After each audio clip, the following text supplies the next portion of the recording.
What's up guys? In today's tutorial, I want to show you how to fix can't hear calls unless speakerphone is on iPhone.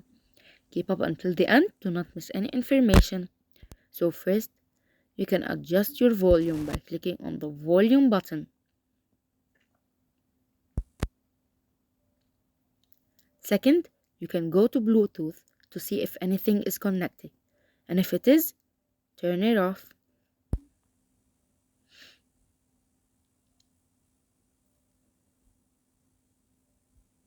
Third, adjust your ringtone volume by clicking on the ringtone button, and if silent mode is on, then remove it.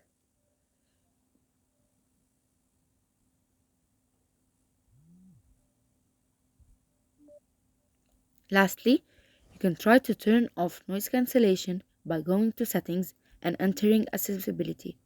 Scroll down and click on audio visual. If you have the noise cancellation turned on, then turn it off.